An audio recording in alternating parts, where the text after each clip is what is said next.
Social justice means applying the law equally to all people, but in practice, that doesn't always happen. I'm John Gonzalez. I'm here with my former law partner, Jack DeRora. We practice law, we seek social justice. On this show, we reveal the conflict between the two.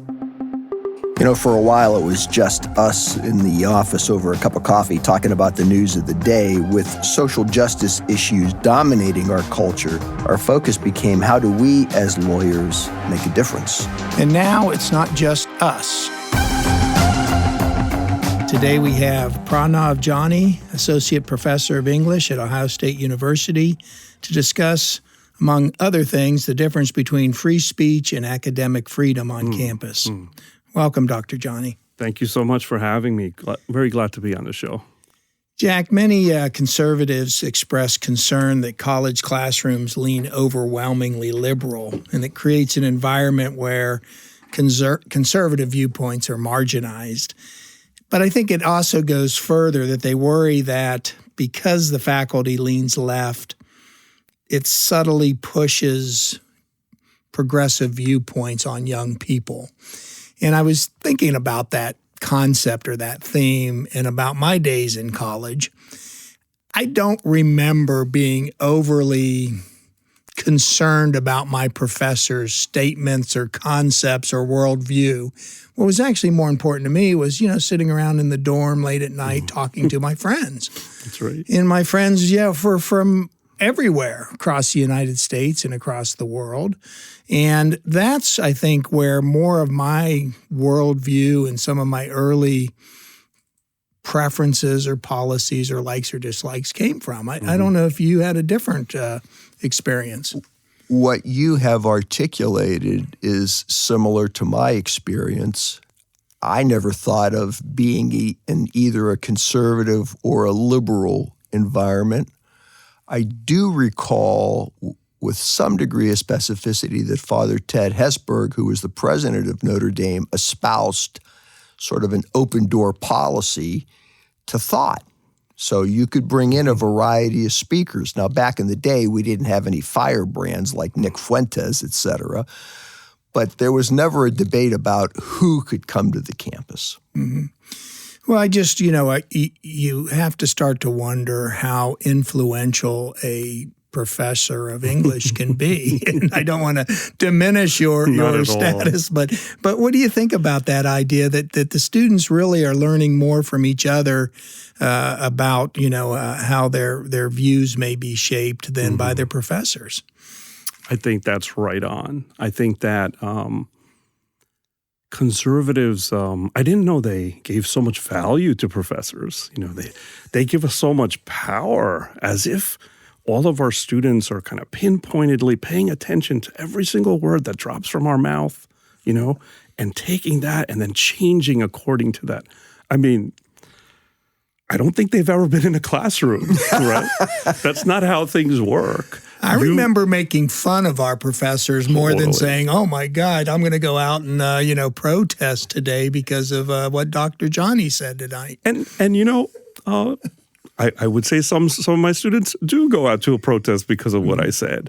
But that's not because, and this is really about how we think about students and whether we value their ability to think for themselves. If there are students, and there have been, who've gone out to a protest because they liked something I said, it's because they read more about it, it's because they thought about it, and they were convinced that that's something they ought to do. The vast majority of students are not doing that. The vast majority of students might go to one kind of protest, but not another, because they have their own ideas. And the vast majority of students are getting their education in a much more, like you said, organic way, not simply from one source in one class. If you ask a current student, I'll tell you how much, just to give you an illustration of what I said. If you asked a current student, hey, what's your other class that you're taking? And they give you the name of the class. And if you say, what's the professor's name of a current class, forget about last year or whatever, most students won't remember the name. And I'm not putting students down. I'm just saying that we're not at the center of their universe, even when they're sitting in the classroom and doing well in that class. We're not at the center of their universe. Most of my classes, and again, I'm going back to my own anecdotal evidence, I was there to get a grade and to move on and move through, the progression to my major. It wasn't as if, like you say, it was a Nick Fuentes,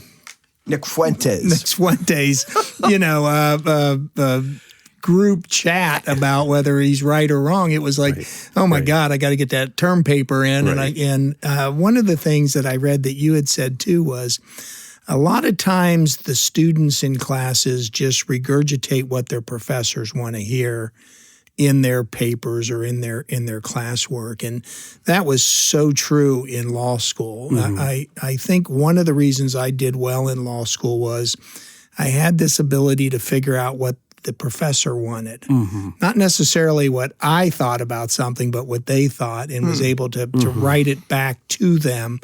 And that rang true with what you had said, Dr. Jani, about, if you give a paper on a certain subject, a lot of times those views are meant for one person.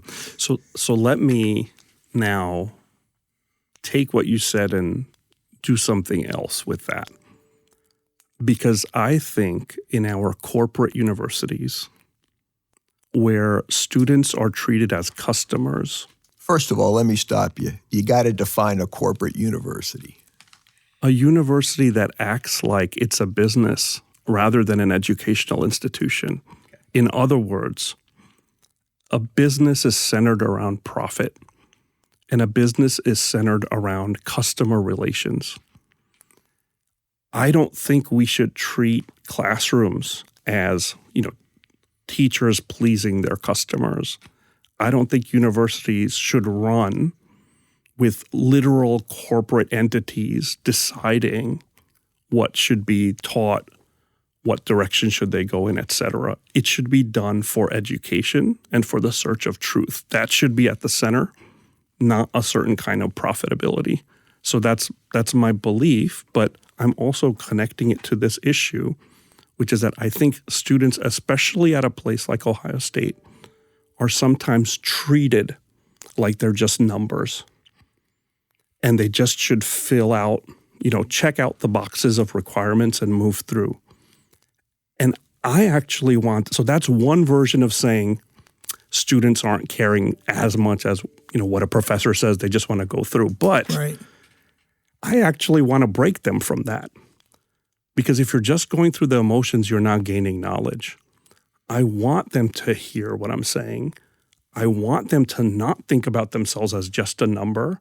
I want them to think about themselves as individuals who are capable of wrestling with complicated ideas. And that's different than saying I want to indoctrinate them. If I want to indoctrinate them, it's in the idea of be a critical thinker who can stand on your own feet. Students who argue with me and debate with me, we have the best time.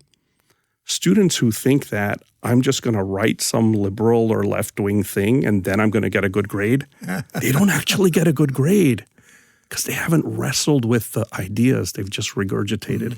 So it's a balance between saying, yes, on the one hand, professors are not the center of their universe. They're learning from all kinds of things.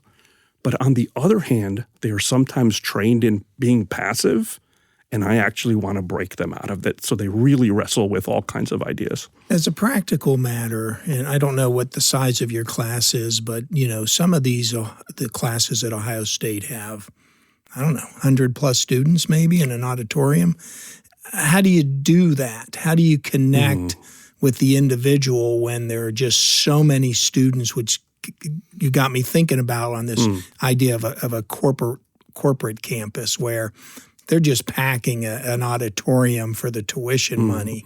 But what's your class size like? And a follow-up question while I'm thinking about it, are you an elective or are your classes requirements? So a bunch of different questions. So first of all, I think the best way to think about the corporate university idea is like the big box. How we think of big box department stores versus mom and pop, right? So I think there's those models, different models of education, right? One is just kind of put them through like an assembly line and produce new students, hand out degrees, et cetera. And then it's like, let's actually engage with them as people, right? With all of their dimensions and that sort of thing. So that's just one thing. As an English professor, I'm not teaching 100-person classes. I am teaching a class. It's called Monsters Within and Without. It's a really fun class, and that does fulfill a requirement. And so that fills usually 40 people in a classroom, which is hard. Even though it's not 100, it's hard because we're doing writing, and I have to grade every single assignment and paper and things like that. And so it is difficult, and it does have the same question of how do you reach them, and I'll take that on in a minute. But then there's other classes I teach which are electives. I also teach graduate students, and those classes are smaller, right? So there's different kinds of classes. There's other classes that are requirements within the English major, but they're not requirements for the university as a whole, right? So they'll have a lot of students, but it'll be English majors rather than. So just to kind of explain that.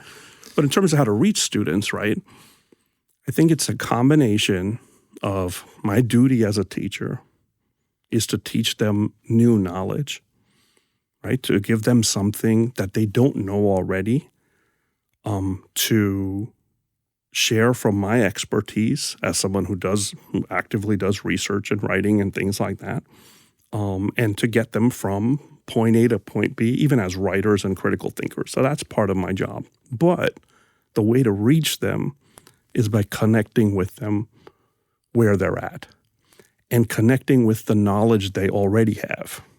So they're not blank slates coming in. They're smart people who know a lot about the world and have their own ideas. So I don't treat them as if they're just there for me to pour my knowledge into. There's this old novel called Hard Times in which Charles Dickens makes fun of a teacher he's called Mr. Gradgrind, right? And he just sees students as empty vessels where he's going to pour their knowledge. That's how the politicians look at us. We have ideas and we're just pouring our knowledge because that's the only way they can imagine education. But actual teachers, we are collaborative. We do things like the flipped classroom where we actually have students lead, have group work, have presentations, create your own assignment. That's also a great way to get past AI. Create your own assignment. I'm not going to give you something that you could just punch in. No, you're going to have to creatively come up with your own thing. I have them work on creating web pages. I have them do all sorts of things that aren't the usual sort of here's a bunch of information and you just need to swallow it and spit it back. I like what you say about just pouring knowledge onto an empty page, so to say. And I've taught at Cap Law School for a number of years, and what I like about it is that these students don't have a lot of knowledge about the law. They have knowledge and they're smart. They're there for a reason. But I tease them that I could probably tell you anything and you would believe it because you have to. But by the time they get to my elective course, they're usually third or fourth year, and now they've been to law firms, they've been around lawyers, they've got some more knowledge. And it is a much more enjoyable experience to talk to them about, well, why is this and why is that and why do you do it that way and why does this guy or gal do it this way? So it is more enjoyable, and it's a two-way street, which is enjoyable. Absolutely. Let me ask you something. I know Jack wants to get in here, but do you feel that you're a controversial professor? Do you think you're viewed that way? I mean, are anti-racist professors controversial? You know what I mean? Yeah. Are people who... They probably are. Right? Yeah. But isn't it weird to say someone who's... Like everyone says they're against racism? Well, you take some stances that are not that clear-cut in my mind. Like everybody's against racism, right? We can say that universally. Sure. Even racist people don't think they're racist, right? That's right. But let's take, your views on Palestine. Sure. Would you agree they're controversial? Well, and I don't understand why they would be with what little I understand about that whole thing and the Palestine people's, just just what they're going through is so devastating. I don't know why it's controversial, but it seems like it is on campus, right? So let's put it this way, because instead of getting caught up on does someone see me controversial or not, right? Which then I would concede so much to their side that I felt uncomfortable about it. Like, I don't think I'm controversial. I think I'm just speaking my mind, which I thought was what we were allowed to do. So, I don't think I'm controversial. I think I make sense. I think I reach people. I think there's people who are opposed to me.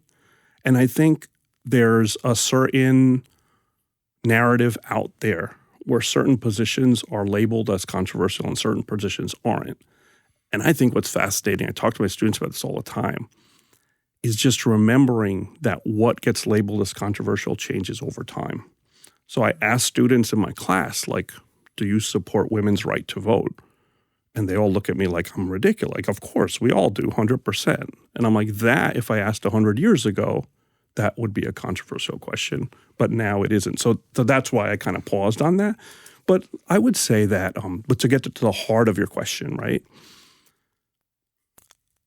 I am, unabashedly on the far left.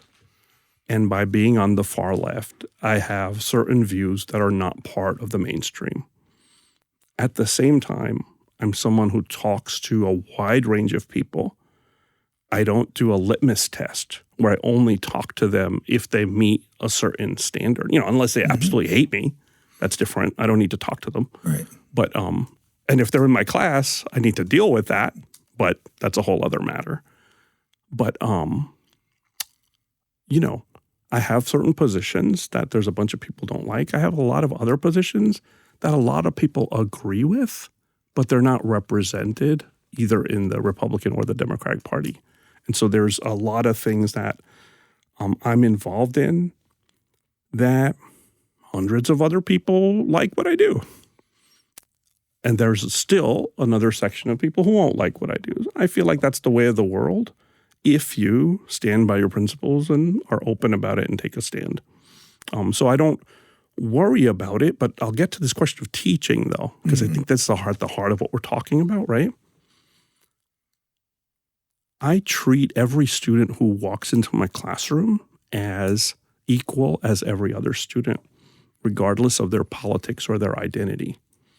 So that's on the one hand, that's my duty as a teacher. I come from a generation, generations of my family have been teachers, and I take this as a sacred thing for me. If I don't give every student the benefit of the doubt, then I wouldn't be here today, because I had teachers who gave me the benefit of the doubt. I had very different ideas when I was a college student than I have now. Mm-hmm. Sure. And I had professors and teachers and other students who kind of argued with me, listened to me, worked with me, right? And so that's what I want to do with my students. At the same time, I don't hide my viewpoints. I let students wrestle with it. So I'll tell them what my viewpoints are, but I'll tell them that's not what your grade is based on. Your grade is based on your ability to articulate your viewpoint. So what I'm teaching and grading on is your ability to research widely and to do critical thinking and do critical writing.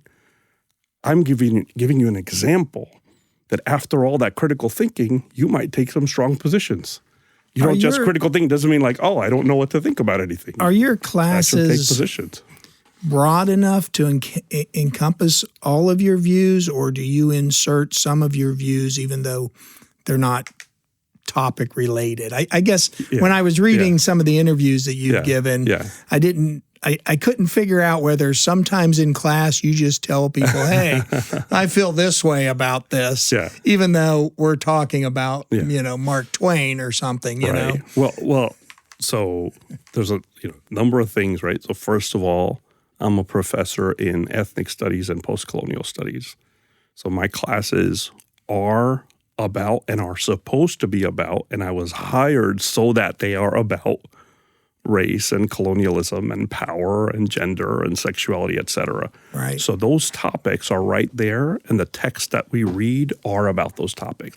That said, suppose in the monsters class, we're in the second day of reading Mary Shelley's Frankenstein, right? I mean, this is something that, I don't know if it was Frankenstein, but this is a real life example. Okay, Frankenstein, I don't remember what it was, but I'm giving you a real-life example from last semester. So we're reading a text. We're in the middle of things like, what is the narrative voice?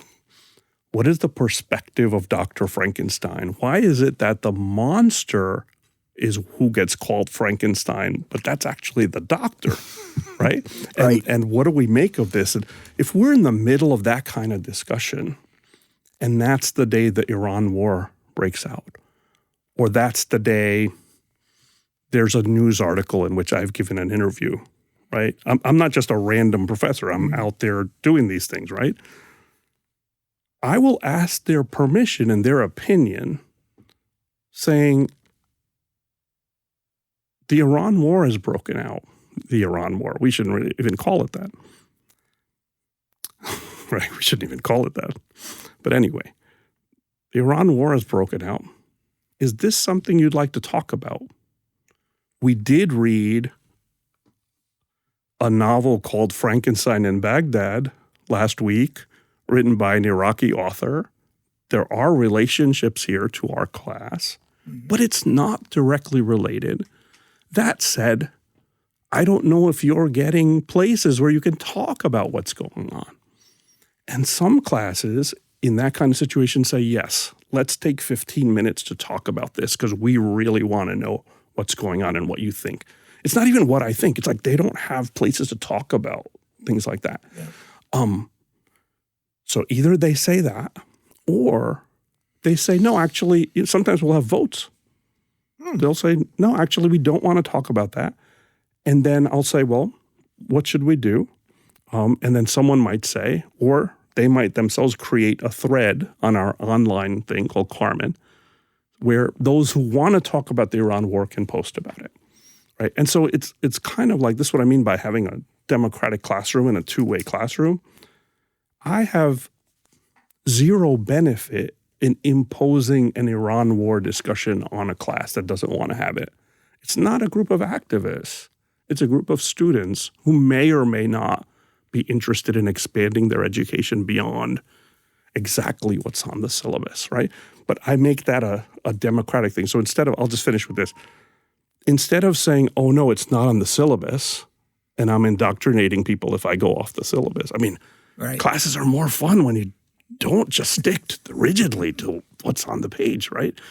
Because knowledge connects with different things in the world that aren't on your damn syllabus, right? So we should have that flexibility, which SB1, by the way, doesn't want us to have.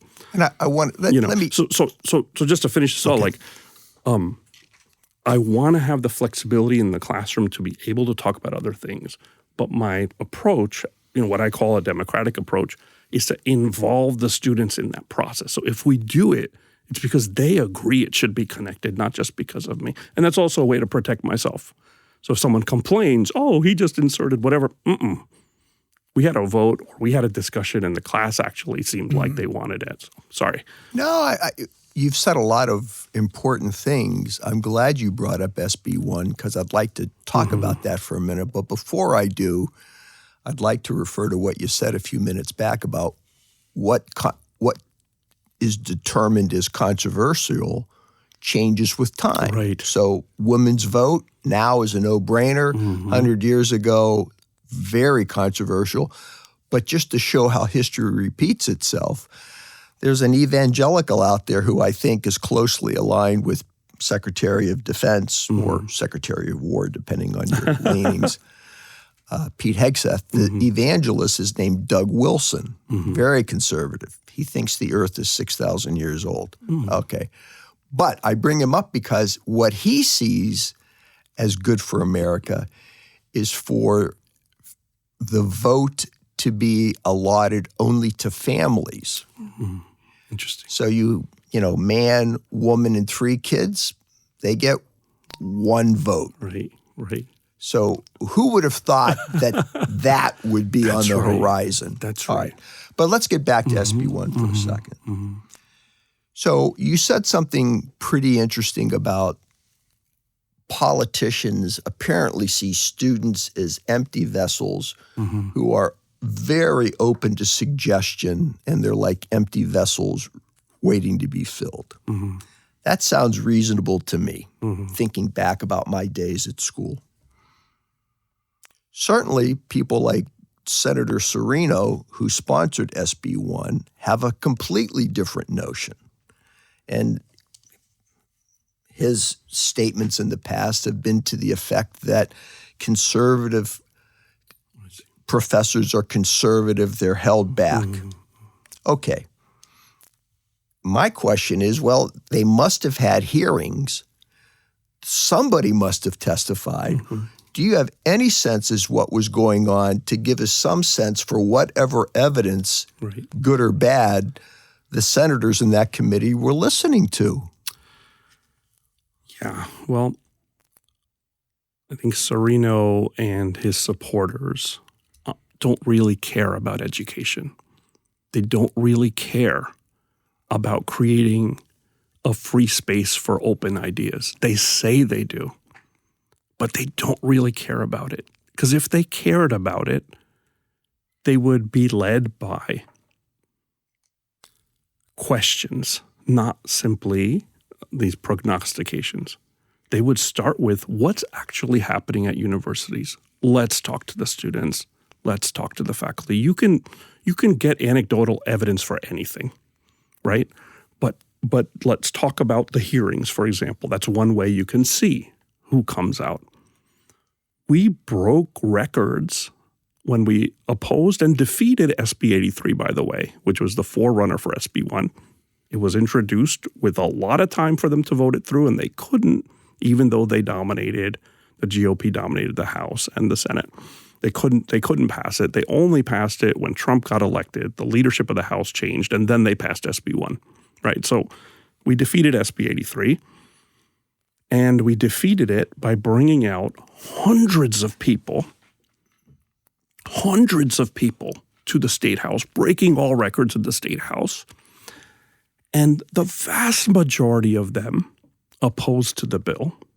Not only that, some of them included leaders of undergraduate student governments around the state who had conducted their own surveys of students.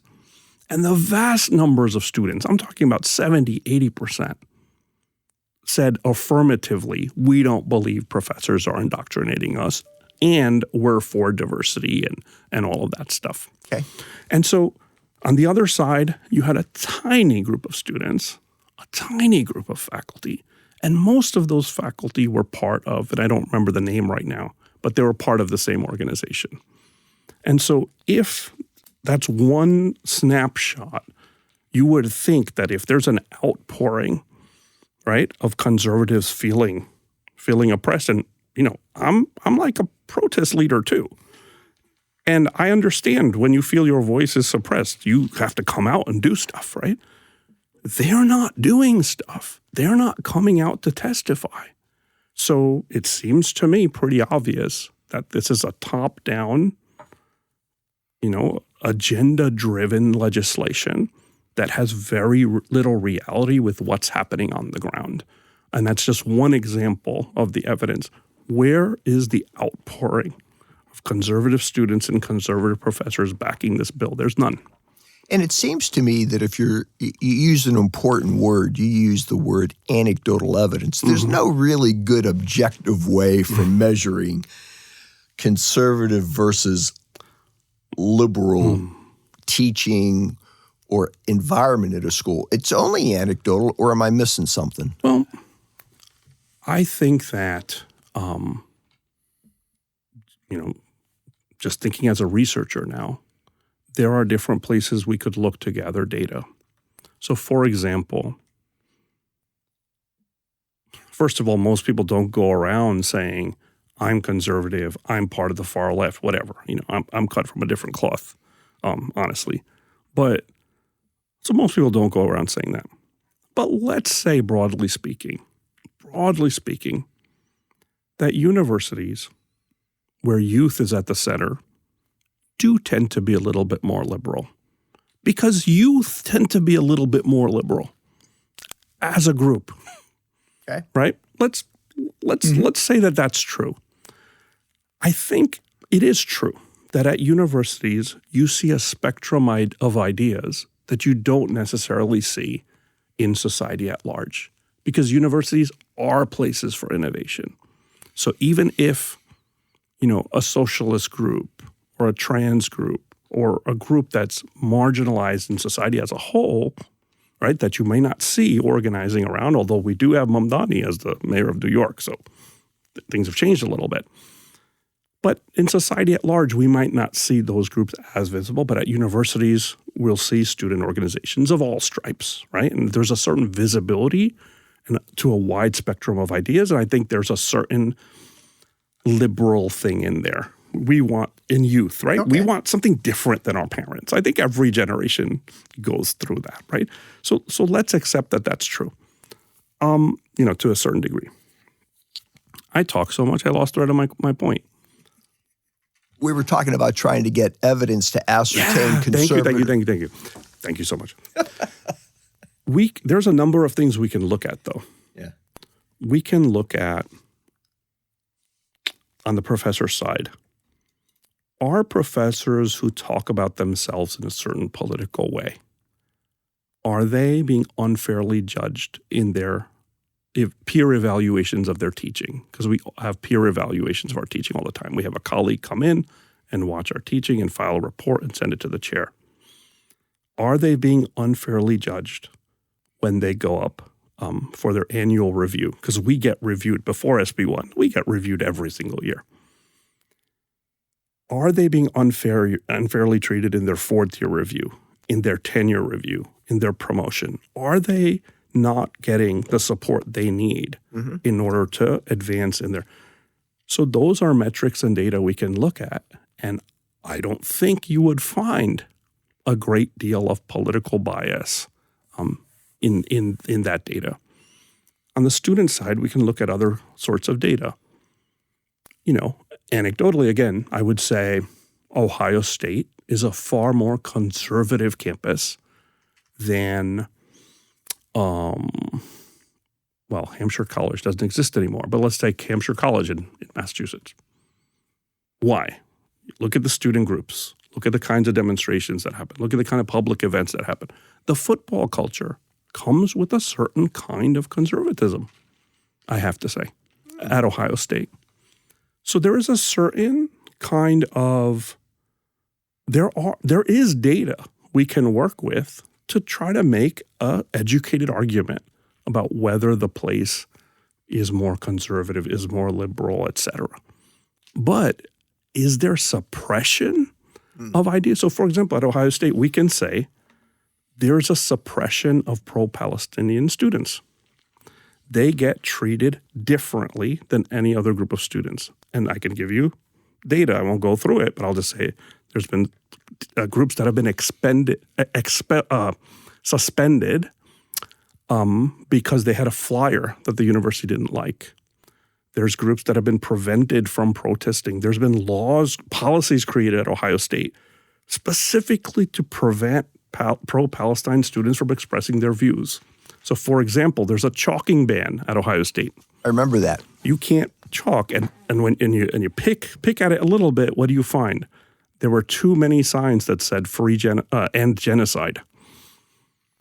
And they thought it would confuse people about OSU's message. And so they banned all chalking, including there's a bake sale at 4.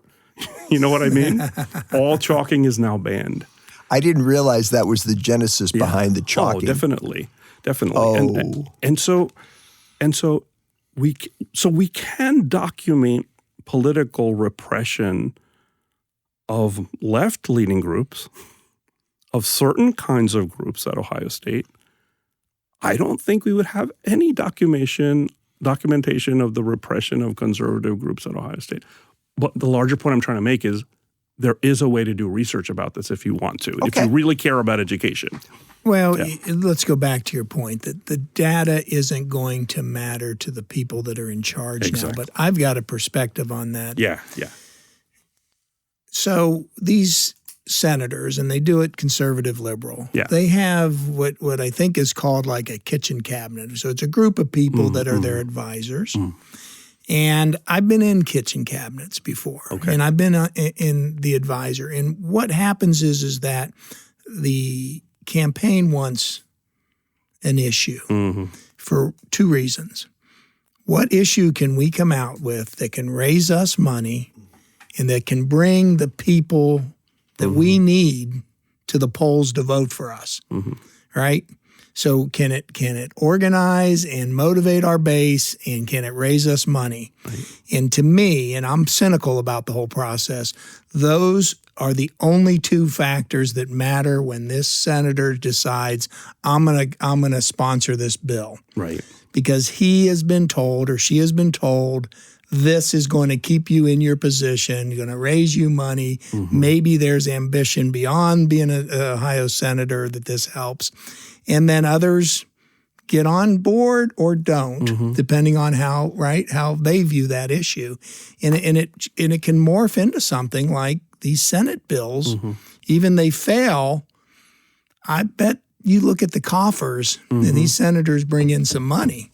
And so so to them, it's not about the data. And I agree 100% to you. And I know Jack and I have this discussion a lot because Jack's more of an analytical, I can't figure out why this isn't working. The numbers aren't adding up. And it's like, it's the politics of it. And it's sad that our policies are run that way, but they are. Right. And the way money speaks, corporatized university, corporatized politicians, right?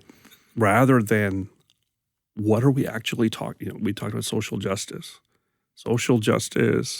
education, truth. Let the search for those things flow without other interests that have a stake, like a profit, that have a stake, in the direction of that discussion. Let's take a little bit of a left turn and talk about what we were chatting about downstairs. Sure. And that's the anti-woke legislation. That was just, that's not its real name, anti-woke. The so-called, yeah. But it was legislation in Florida that mandated what courses taught at state-funded schools would be eligible for required credits, or any credits for that matter. And so it came out with University of Florida created a little college within the university to promote this very conservative doctrine. And then if you were going in a different direction, you could take courses, but you wouldn't receive credit hours. Well, that was just declared unconstitutional by it is the 11th Circuit in the federal system. I think so, yeah. Tell us about that. Give us your thoughts about that, because I read that and was struck. Yeah. Talk about that.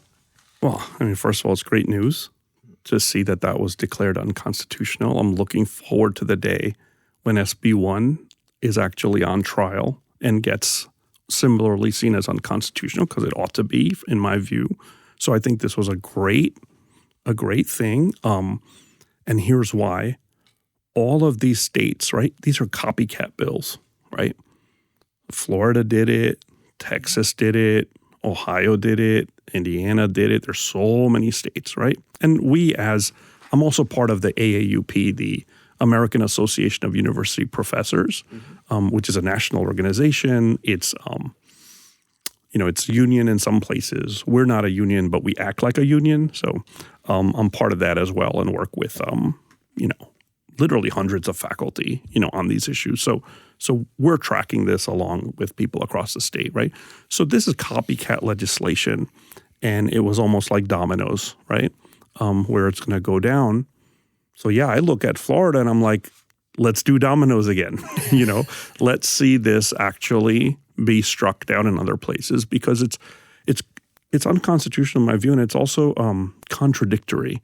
They say that they're that they're doing all of this for free speech and academic freedom in the classroom, but in reality, it's restricting free speech and restricting academic freedom. And so, yes, we greeted the Florida, the district court decision with, with open arms. Again, with the Supreme Court, let's see where these things go. You always wait for the second shoe to drop, but we're in an interesting moment, aren't we? Where sometimes it seems like, Trump and people who follow Trump and all of that along with the courts, it's going to go in a certain direction. And sometimes it seems like it's going to go in a different direction, like the birthright citizenship with the Supreme Court. I did not expect that. I thought they would go along with the Trump administration. So I think we're in a place where, again, to be analytical about it and not just speak through our political lens, I think we're in a place where you're seeing these wins and you're also seeing, from my point of view, you're seeing things that, go in the other direction, sometimes from the same legal bodies, sometimes from. So anyway, I'm excited about it, but I'm curious to see what happens next. When I was reading some other statements that you made, I want to get back to kind of the theme that I pronounced when we started, which is the difference, if there is any in your mind, between free speech and academic freedom. Absolutely, yeah. Because I think a lot of the legislation, and while it goes way too far, I think there's a thread of trying to figure out what is free speech and what is academic freedom for professors. So how do you see that, and how do you present that in your class? Yeah, so I'm just going to go by definitions because some of these things are written out. So there's the group I talked about that I'm part of, AAUP. That's been around for 100 years. And in 1940, they wrote out a definition of academic freedom, which then they updated a little bit in 1970. And that was accepted by universities and kind of at large. And so the difference between the two, and then how that relates to SB1. So it's, I'll try not to be long-winded, but it's a bunch of steps here. So first, just the definition, right? Free speech is about, and you're lawyers, so you know more than I do.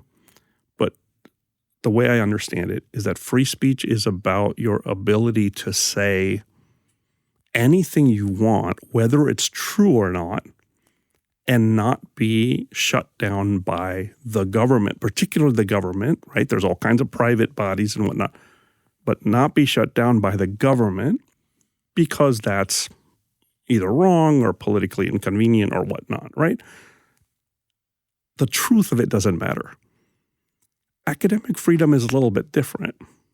Academic freedom is the ability, there's an overlap, the ability to research freely about the things you want, going in the direction your research leads you without repression of, the institution or the government or some other body. And that is connected to tenure.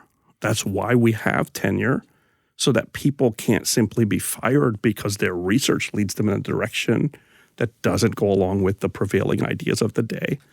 But their standards. You can't just say something that the academic community or that the field determines is incorrect. So I can't just publish whatever, you know right. How it is with journals. I can't just publish whatever I want, right? Free speech, I can say whatever I want without repression. Academic freedom is a little bit more strict. I can't simply publish whatever I want in a journal. Other academics will come and say, that's pretty shoddy research. That doesn't fit any of the facts. Now, I may want to say something innovative. Then I have to convince them that I've done all the research. I've looked at things. This is not the prevailing idea, but this kind of thing ought to be published to expand where our research goes in our search for truth, right? And so academic freedom is a little bit more restrictive already. We can't simply say and publish every single thing. We have to go by standards. The way these things, am I good? Yeah. Should I go with SB1? Right. The way these things intersect is that an SB1, oh my goodness, I can't believe I'm going to say this.